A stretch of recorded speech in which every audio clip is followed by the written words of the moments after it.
Hi there. In this video, I'm going to demo the mods that I made to my Moza Guru 360 Air gimbal so that it works well with my Insta360 Pro camera. When I first tried to mount the camera on the gimbal, I found a few issues. First, the mounting screw that came with the gimbal was 3/8 inch instead of a 1/4 inch. Second, with the counterweights configured as recommended by Goodson, there isn't much clearance between the weights and the gimbal. So with a little bit of angle, the weight hits the gimbal and the gimbal stops gimbaling, ruining the shot. I talked with Goodson about these issues and they told me that newer versions of the gimbal would be shipped with a 1/4 inch mounting screw, but that didn't help me.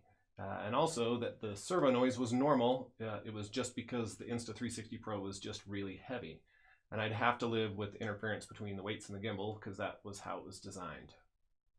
One more issue I had using the gimbal was when the gimbal was turned off, the camera swings around and can even swing down and hit the gimbal. Basically, I needed 3 hands to use the gimbal without risking damage to my really expensive camera. With no other good options, I decided to fix it myself.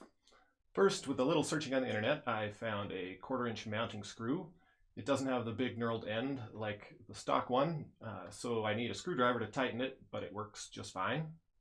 To solve the counterweight interference, I 3D printed a part that mounts the weights on the bottom of the arm, but angles them up so they don't hit the gimbal at all, no matter how you move it. With the weights like this, the servos also don't have to work very hard and don't make much noise at all. It slides on the arm, secured with a couple screws and nuts, and has a 1/4 inch threaded holes, so the weights just screw right on. You can see these 2 magnets on the side. Those are for the next part I made. A magnetic locking arm to hold the camera upright while the gimbal is off. This part slides up from the bottom, is secured with the screws from the 1/4 inch mounting bracket, which I removed, and has an arm that swings up to lock the gimbal in place. Now I can move the gimbal around without the camera swinging. I can pull off the lens protector, turn on the gimbal, and then flip the locking arm down to shoot.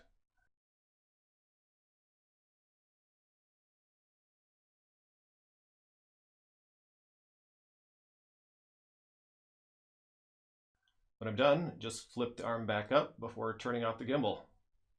I added a 1/4 inch mounting hole here where the original was. I use it to attach a mic. There you go. Now the Moza Guru 360 Air gimbal works really well with your Insta360 Pro camera. Look in the description below if you're interested in buying any of the 3D printed parts I designed. In my next video, I'll show you a Steadicam rig I designed and built to work with this thing.